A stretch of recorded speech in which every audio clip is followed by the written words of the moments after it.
Welcome to Hub History, where we go far beyond the Freedom Trail to share our favorite stories from the history of Boston, the hub of the universe. This is episode 257, the Vilna Shul. Hi, I'm Jake. This week, co-host Emerita Nikki is coming out of retirement for an interview with Dalit Horn, executive director of the Vilna Shul. The West End and the North Slope of Beacon Hill have gone through extreme transformations over time. At the turn of the 20th century, these neighboring communities welcomed Jewish immigrants from Eastern Europe, though very few signs of those vibrant communities remain today. As the last of the purpose-built immigrant synagogues still standing in downtown Boston, the Vilna Shul is a unique building with a rich history of immigration, community, and the evolving American identity. But before we talk about the Vilna Shul, I just want to pause and thank some recent sponsors. Rose, Douglas, Terry, and Scott all recently made generous contributions to underwrite the show on PayPal. For Rose, it was at least her second time, which means we're doubly grateful to her. PayPal is a great way for listeners to make a one-time or occasional gift to the show. But if you're able to commit to a monthly contribution, Patreon's the way to go. The Patreon supporters who sign up to give $2, $5, or even $10 a month provide the ongoing stability that makes it possible for me to go on creating Hub History. Maurice M. and Marie W. are our most recent sponsors on Patreon, helping to offset the cost of podcast media hosting, web hosting and security, automatic transcription, and online audio processing tools. If you'd like to join them in sponsoring the show, just go to patreon.com/hubhistory or visit hubhistory.com and click on the Support Us link. And to all our new and returning sponsors, thank you. Now let's welcome Nikki back to the show. Hi, everyone. I'm excited to be back on the show for this interview because I have been fascinated by the Vilna Shul since visiting a few months ago. And I hope that those of you who are local will also be inspired to visit for yourselves. Before I welcome Dalit to the show, I want to give a brief context for the neighborhood and the origins of both the congregation and the building. Located at 18 Phillips Street, the Vilna Shul sits in what we consider the north slope of Beacon Hill today. Regular listeners of Hub History will know that Beacon Hill and the West End are neighborhoods that have experienced extreme transformation over time. But the story of Boston's Jewish community actually begins in the South End, where a largely German and Polish community of Jewish immigrants formed in the 1840s. As Europe and Russia fell into war and political unrest just before the turn of the 20th century, Jewish immigrants and refugees arrived in Boston and came to live in the North End and the West End. Boston's Jewish population exploded. In 1880, 4,000 Jews lived in the city, but by 1910, 65,000 called Boston home. The majority of these Jews were of Eastern European descent, culturally different from Boston's first Jewish community. These Jews often settled in the North End, which became home to nearly as many Jews as Italians. As they did in Europe, North End Jews took up small businesses and peddled their wares for income. But as they left the crowded area for better living spaces and expanded into the West End, the North End became the Italian-dominant neighborhood that it is today. By the time Jewish immigrant numbers were on the rise, African Americans were moving out of Beacon Hill and the West End, sometimes selling their buildings to the growing Jewish population. The congregation that built the 1919 building that now houses the Vilna Shul was Lithuanian, or Litvak in Yiddish, and first met in people's homes in 1893.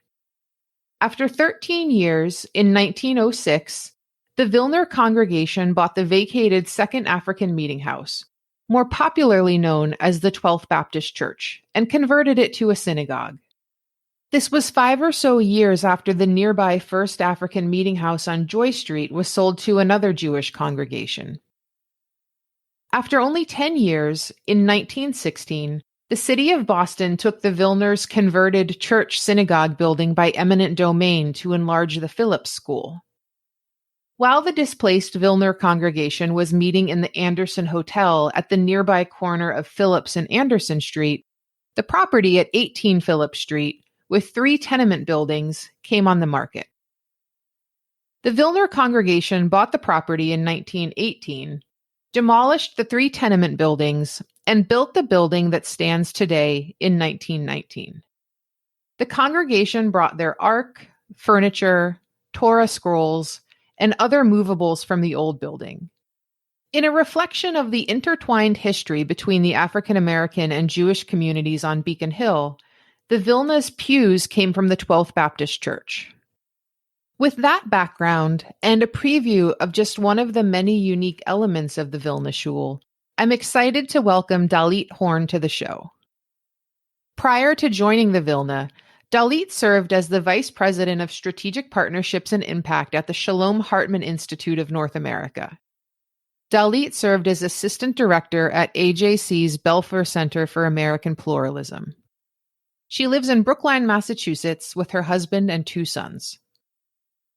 And this is the point where I have to confess that it's been a long time since I've regularly recorded, and when I was speaking with Dalit, I wasn't as close to my microphone as perhaps I should have been. Jake did his best to balance the sound, but all of your complaints should be addressed to me. Hi, Dalit. Welcome to the show. Hi, Nikki. It's so great to be here with you. I am excited to have this conversation. Since I visited the Vilna many months ago now, it feels like it's been. I have wanted to do this interview with you and to have it be my great return to Hub history. So I'm excited that we are here. And to kick things off, can you explain to our listeners what the Vilna Shul is today, both as an organization and as a historic building and structure?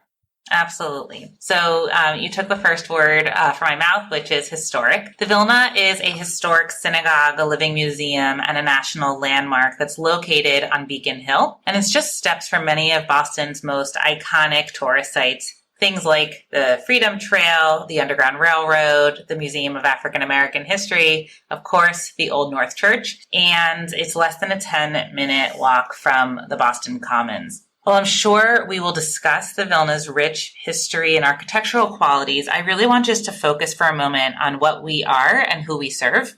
The Vilna is the fulcrum for Jewish culture and engagement in downtown Boston. We celebrate Jewish culture, heritage, and values through arts and entertainment, holiday celebrations, and adult learning. And through programs like concerts, author talks, film screenings, art exhibits, museum tours, we are giving voice and meaning to the histories and experiences of Boston's immigrants and newcomers. So in case our listeners don't know, the Vilna Shul is located on, I would say, really the edge of both the north slope of Beacon Hill and what we call the West End, right? It's kind of right on the cusp of those 2 neighborhoods. And I think folks associate now the north slope of Beacon Hill as being historically a free Black community. But I think people know less about the West End. So can you give us a little background on the history of the neighborhood? Absolutely. The first major wave of Jewish immigration to Boston began in the 1880s and really continued in a pretty concentrated way through the 1920s. This story is significant to the Boston Jewish immigrant history, but it's also not so dissimilar to the history of New York's Lower East Side and other places across North America where Jewish immigrants came when they were really fleeing pogroms and persecution and anti-Semitism and other forms of discrimination against them in Eastern Europe and in parts of Russia. And so what we saw was that when the first major wave of Jewish immigrants came here to Boston, they really established themselves in the West End neighborhood. This was a neighborhood that had been historically the site where the freed Blacks had been. And in fact, the Vilna established itself as a congregation in 1888. And in 1906, the Vilna moved to 45 Phillip Street. We're now at 18 Phillip Street, but we were at 45 Phillip Street, which was previously the 12th Baptist Church. And that was not just a story of how the Vilna's congregation was coming to a place in its own maturity where it was able to establish itself within a building, but it was also part of a story of the Black community and how they were moving to other areas and that they were migrating as well at that same time. Why? Well, partly because there were so many new immigrants moving to town, and they were the next population that was really looking to seek opportunities elsewhere. And then by 1919, the Vilna moved to 18 Phillip Street, where we are today in our building. And the city of Boston purchased the land of our last location at 45 Phillip Street for $20,000 to then establish the Wendell Phillips School. That's a really interesting history that totally shows the waves of immigration in the neighborhood and the way neighborhoods change over time, right? It's a very classic tale, as you said. It's not unique to the West End or the North Slope by any means. Yeah, not at all. And the other part of the story is that the Vilna Shul, by the way, is a Yiddish word for synagogue, but Vilna is a city in now Lithuania. Vilnius is another name for it. And that name came because this was a community that came specifically from Vilnius, Lithuania, and they established themselves here. I think it's fascinating that they chose to use the name of where they came from as the name of their synagogue or their church. It's not a very common model, but to broaden it for a moment, people were not just coming to this part of town, and the Jewish community was not all from Vilnius, Lithuania, that the community came from many more places and many more people were coming to this area. That the Vilna Shul was at its peak in that period between the 1880s and the 1920s.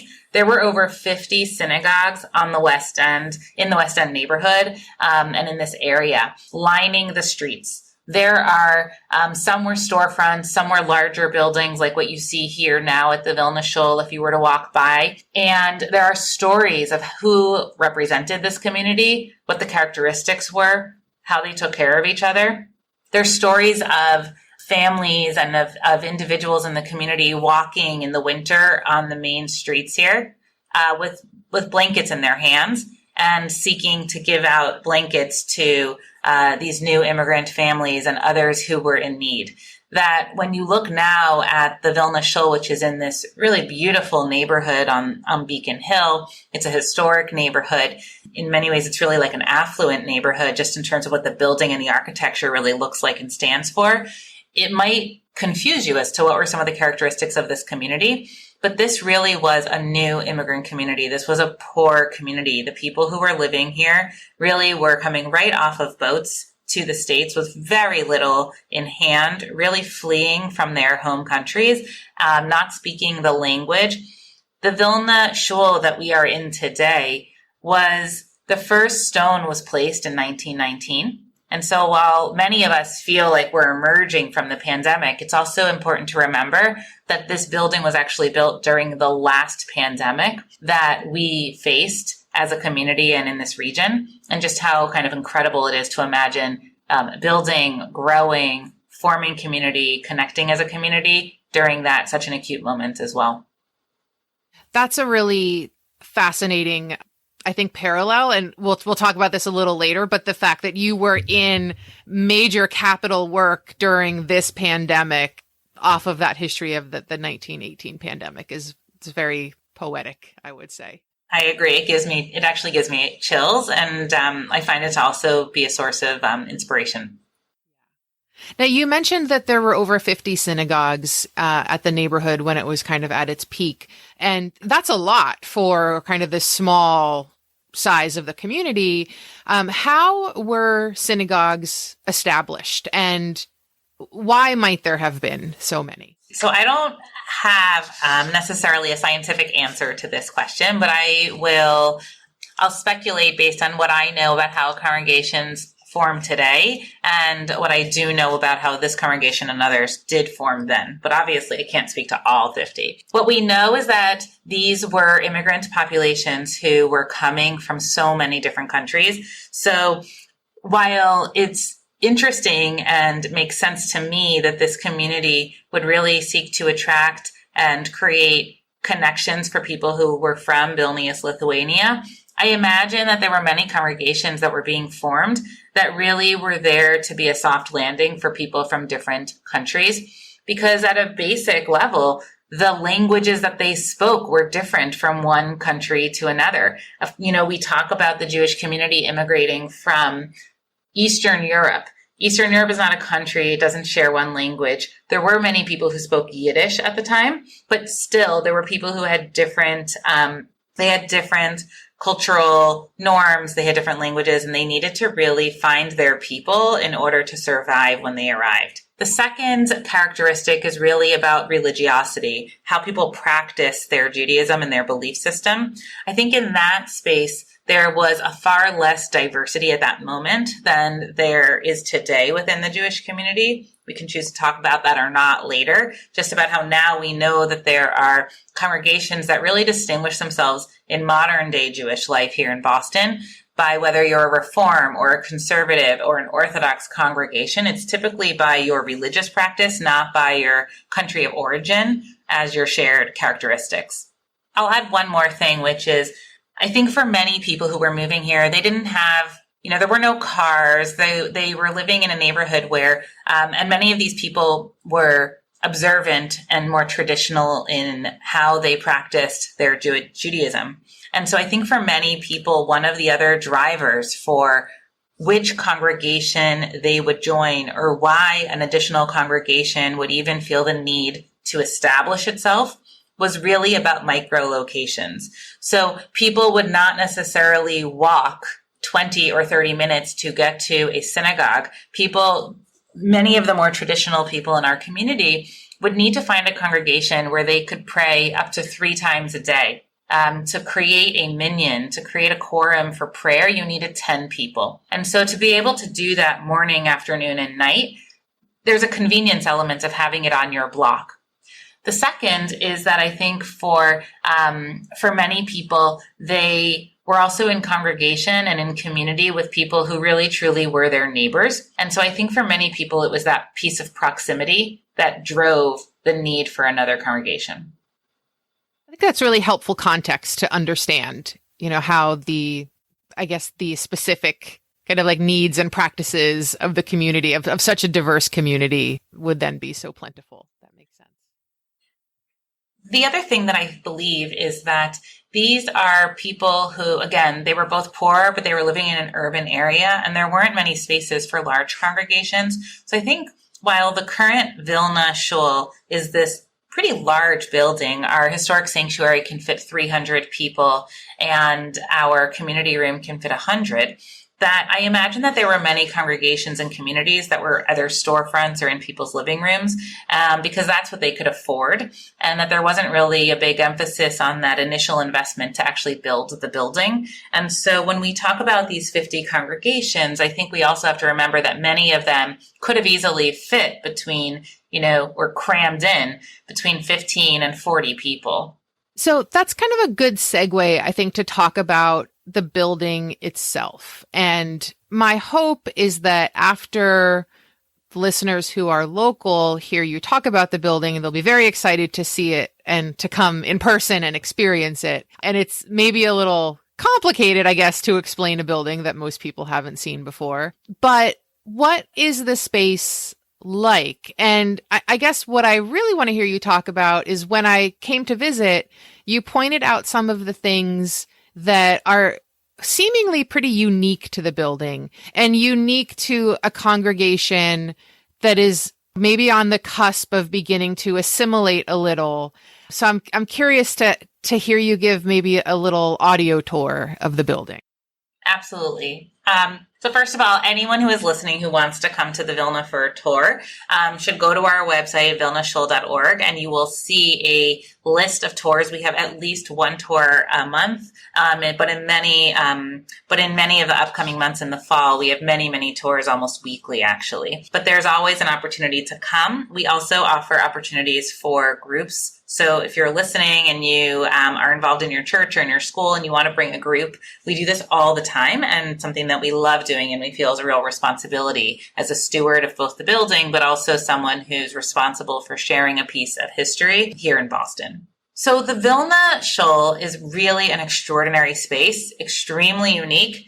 You first walk into the building, and from the street on Phillip Street, it's these beautiful iron gates, and then there's this arched entranceway, and on it there are these Hebrew characters that say, when you translate it, the transliteration is Vilnar Congregatio, which is really fascinating because it's both not Hebrew, it's not Yiddish, it's definitely not English. And it really signals that there's this mashup going on of these people, both of where they're from, of where they are today, and their aspiration of what they really want to hold on to, and the role that memory plays in shaping their identity and informing the identity for those for years to come. That, again, like I said earlier, this is a community that chose to name itself the Vilna Congregation, that the place that they came from was something that they wanted to plaster onto their wall. And it's also a community that's really introducing Hebrew and Hebrew characters. They didn't choose to use English or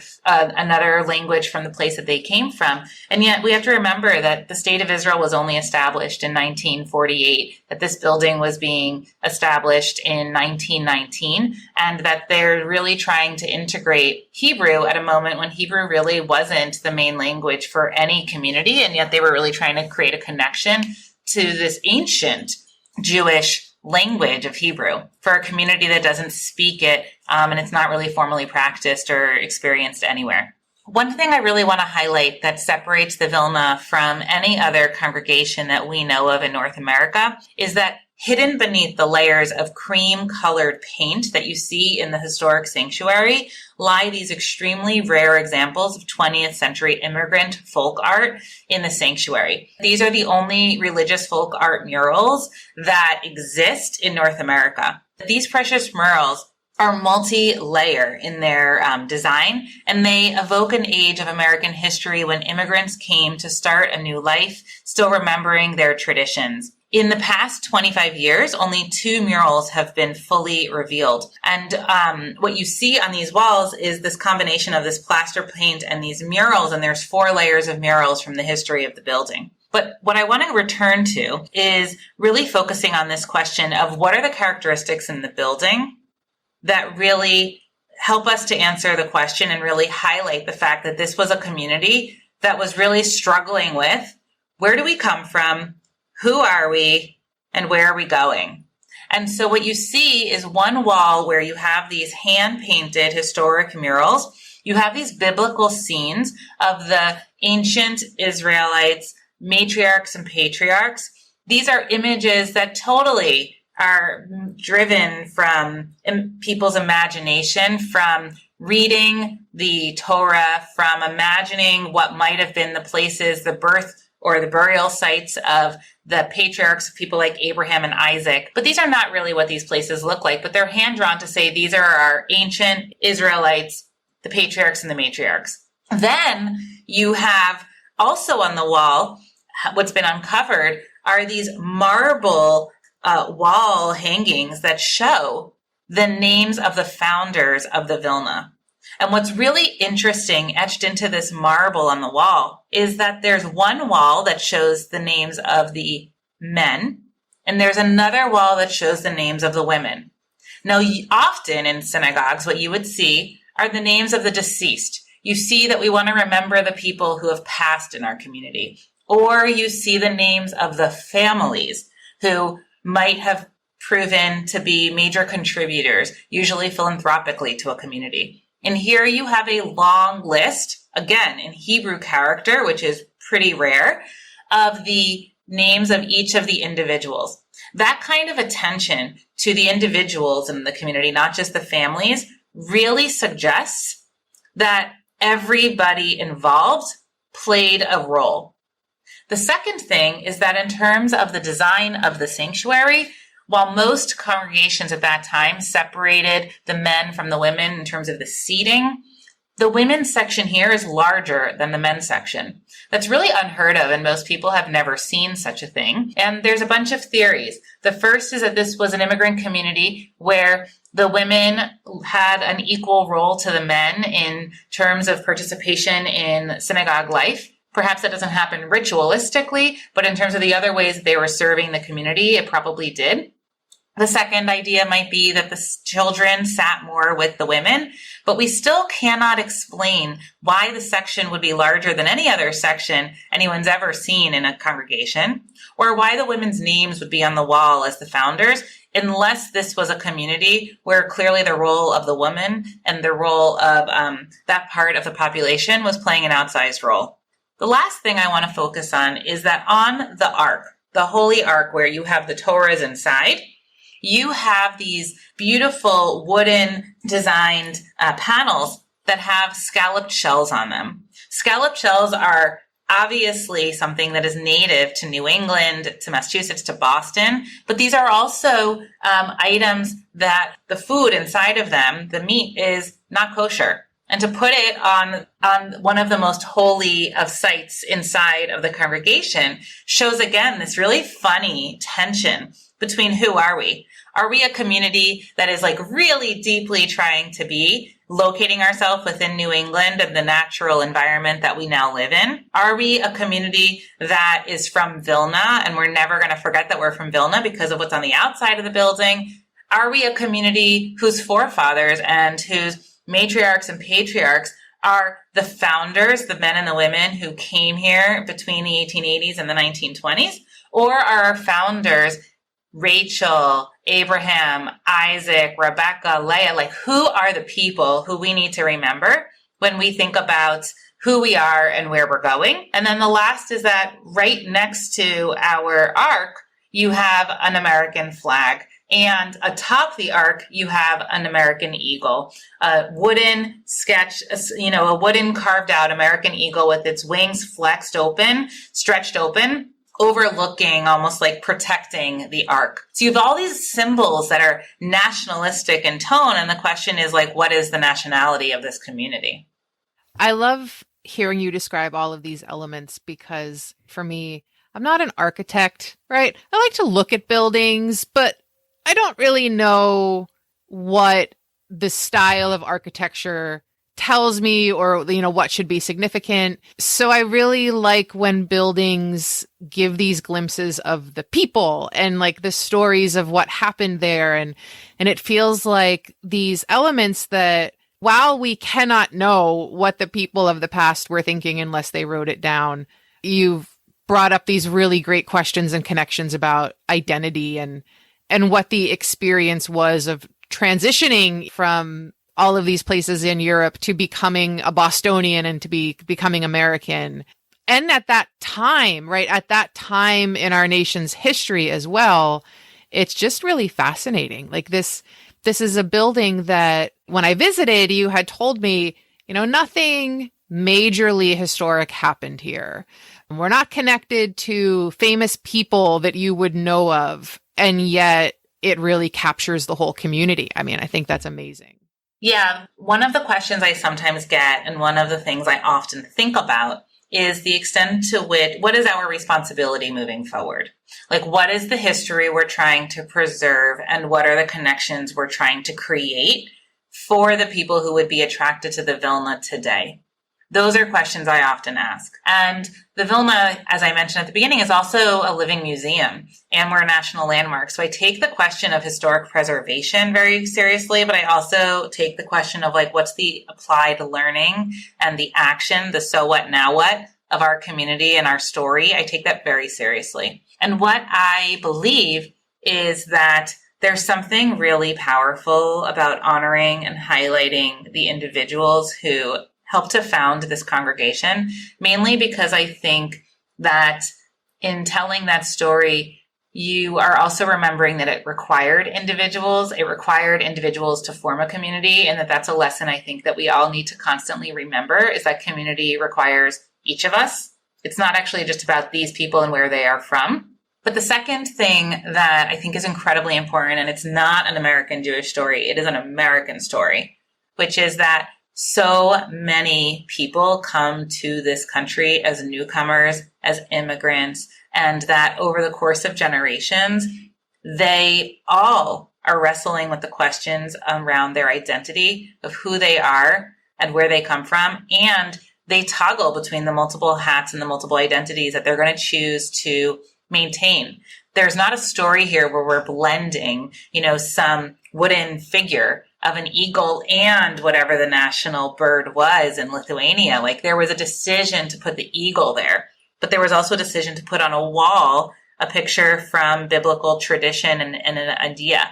And the point here is that when we think about our identities, we actually have to think about how we can hold the memories and the stories from different parts of who we are. And then the work really is what are the values that are embedded within these stories so that we can really make use of our history. And so moving forward for the Vilna, the expectation when we think about our programming, it's not just programming that's rooted in arts and entertainment, holiday celebrations, and adult learning. That could be anything. But we know that the programming that we want to be offering is programming that's really rooted in Jewish history and heritage, that's rooted in what are the Jewish values that are relevant to today. I imagine that more of our author talks, more of our lectures are going to be rooted in topics related to social justice because of the deep connection between the stories of immigrants, the stories of newcomers, the stories of minority populations, and what we feel a responsibility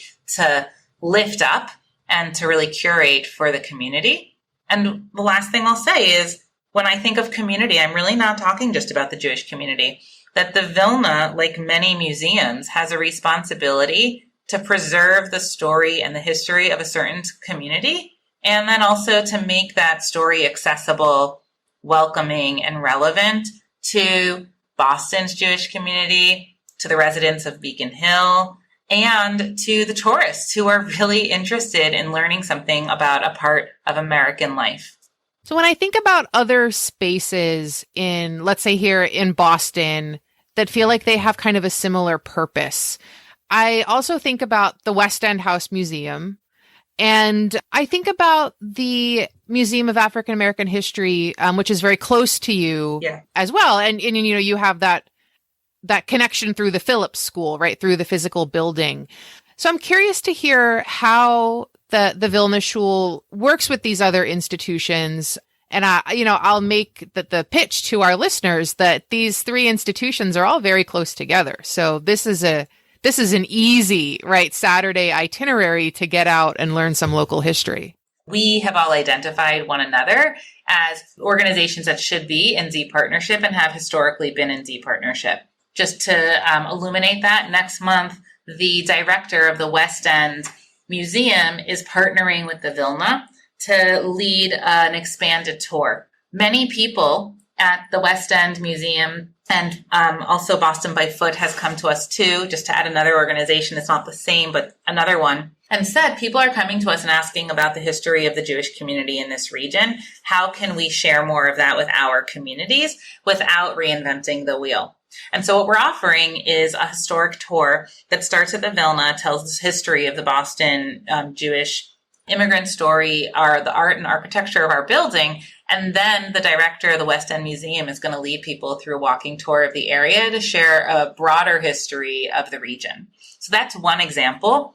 And then we also have many cultural programs coming up that we have every intention of really asking these organizations how we can partner and collaborate, not just because both of our populations, our target communities, would benefit, but also because we believe that the educational opportunities that are available will be stronger if we do this together.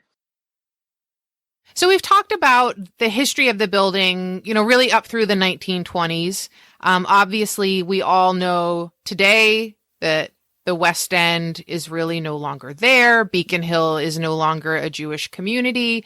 And so can you talk a little bit about what came next for both the congregation, I'll say, as they name themselves, and the building? Because I think it's a really fascinating preservation story. Absolutely. When the Jewish community grew and matured here on the West End, it began moving westward to the suburbs, and new synagogues and schools and other services were established to support this growth and this migration pattern.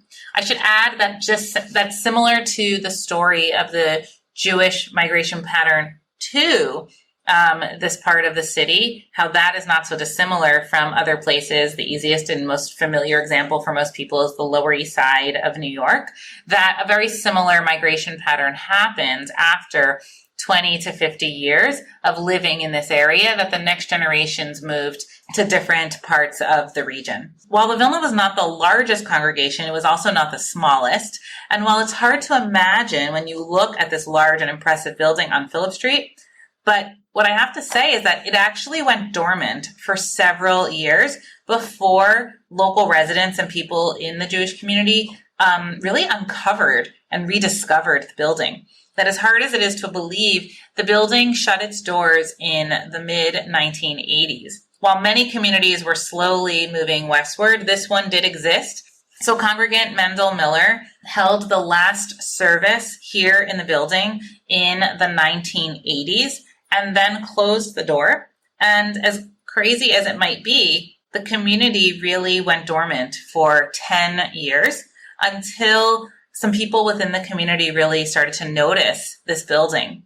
Outside of the building, on the second floor, there is this massive stained glass Jewish star there. So it makes it pretty obvious to many people that this is probably a Jewish building because of that stained glass design.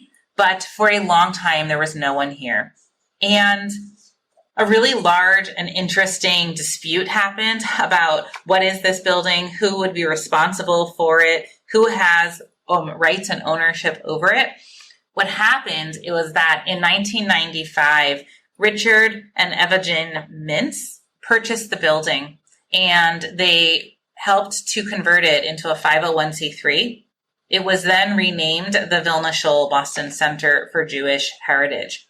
And at that moment, the clock really started, and the stewards of the building began an ambitious and extraordinary process of reimagining its purpose, planning programs to welcome people into this special space, and of course, of restoring the building so that it was inhabitable, inspiring, and accessible to all. The process took a long time. During that time, there are programs, there are staff, there's a board that's forming all the things that you would do when you're actually starting an organization. But it was actually only in 2019, within 2 to 3 months of the pandemic causing the building to physically shut its doors, that we celebrated the centennial of the Vilnas. And we completed at that moment something that you alluded to a minute ago.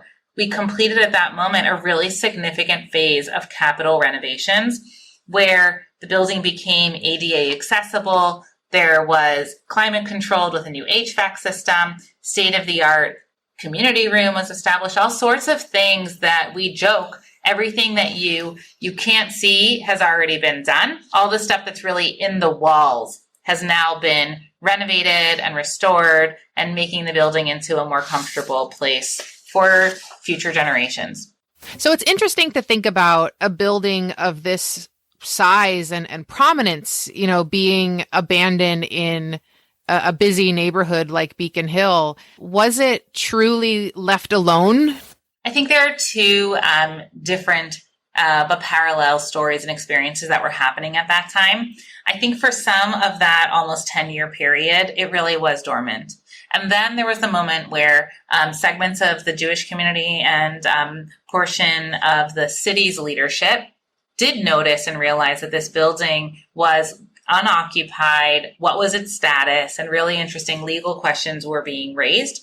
And then during that period, there were legal disputes about who had the right to own it and what should it be and what its intention should be. Should it be a public garage that the city can, turn into a public garage? Or should it become a site that should be a site to preserve the history and the culture of the Jewish community? Because by that time, it had already been clear that it would be the only immigrant era synagogue remaining on the West End. And so there was a real question, not of this synagogue in the context of so many, but of this synagogue in the context of so many that are closed, that in order to preserve the history of this community, we really have to think about what our obligation is. And so, of course, what ended up happening in the story was that someone in the community bought it, converted it to a 501c3, and then really helped to launch really helped to launch a new organization in an old space. Right at that same moment that the building had been bought, had been converted into a nonprofit organization, but yet really way before the building had become inhabitable, had a staff, had any programs. I mean, really at that exact same moment of this excitement, the awareness that this building had been uncovered, young professionals living across Boston came by, checked it out, thought it was really intriguing, and they literally broke into the building, looked inside, saw this historic sanctuary with these incredible skylights and these massive high and tall ceilings, and they started to hold services in there. And word got out that, again, in this dark and dingy and dirty place, but it was so authentic and real. And so as the community started to get organized and establish themselves as an organization, they said to these young professionals who they heard were doing this, they said, if you really want to be here so badly, we'll just give you keys. Why do you keep trying to break into the building? And so that began a partnership between a program that really was formed in the late 90s called Havurah on the Hill. Havurah means friends in Hebrew. And so it was a new service and a Friday night experience. And in the early 2000s, this program was getting hundreds of people once a month on Fridays. And we're actually rebooting the program since COVID and the construction in the building. We're rebooting that program in September. It still continues today.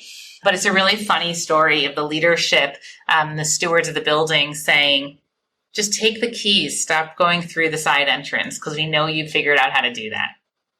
It's just funny. Like it's still a story of community. Yeah. Right. Like that's what it comes back to. And I love the anecdote of like, we'll just give you the key. Exactly. It's okay. Like you can come in. We'll just give you the key. We're not doing anything on Friday night if you're not here. We haven't figured that out yet. This is great if you want to do it. And then there's also really funny stories of how they wouldn't just take the keys, but they also ended up bringing in cleaning supplies, and they would clean up after themselves. And they really saw this as their Jewish home for Jewish practice, which is pretty beautiful. And you can imagine these are people in their 20s and 30s, small apartments, living downtown, just moved to Boston. I mean, the ownership that they felt, the sense of empowerment that they felt as stewards of both their own experience Jewishly, but also the pride and connection they had to this place. Many people talk about the stories of their families who were immigrants, and the power of being in this place and making it come alive again and add meaning is really beautiful. So I think that's a really good segue to bring it back to a reminder to our listeners that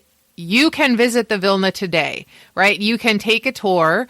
And I understand, you also have a community of supporters and people who engage with the Vilna today. So what does that look like?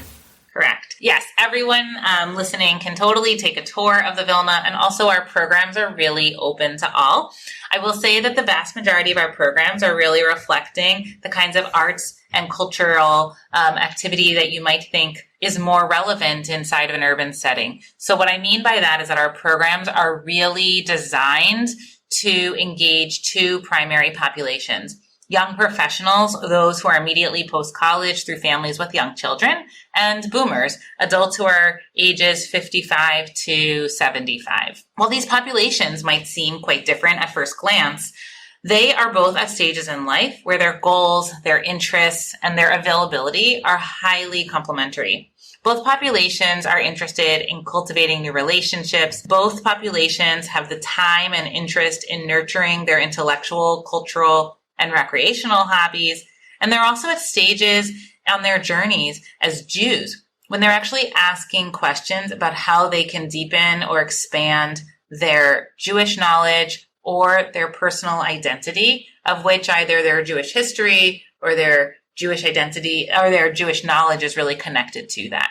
Well, Dalit, thank you so much for joining today. I am excited to hopefully introduce more people to the Vilna Shul, and I hope folks do take up both of our encouragements to come visit you. So thank you. It was such a pleasure to be here with you today. Thank you too. To learn more about the Vilna Shul and the origins of Boston's Jewish community, check out this week's show at hubhistory.com/257. We'll have links to the Vilna Shul's website and calendar of events, the West End Museum, and a suggested reading list for those who want to learn more. And just a note about upcoming events. I recorded this interview with Dalit several weeks ago, so if she references events as taking place next month, that actually means this month. The Vilna Shul has a packed fall program schedule, and I encourage you to check it out. If you want to get in touch with us, you can email us at podcast@hubhistory.com. We're Hub History on Twitter, Facebook, and Instagram. Or you can go to hubhistory.com and click on the Contact Us link. While you're on the site, hit the subscribe link and be sure that you never miss an episode. If you subscribe on Apple Podcasts, please consider writing a brief review. And if you do, drop us a line and we'll send you a Hub History sticker as a token of appreciation. That's all for now. Stay safe out there, listeners.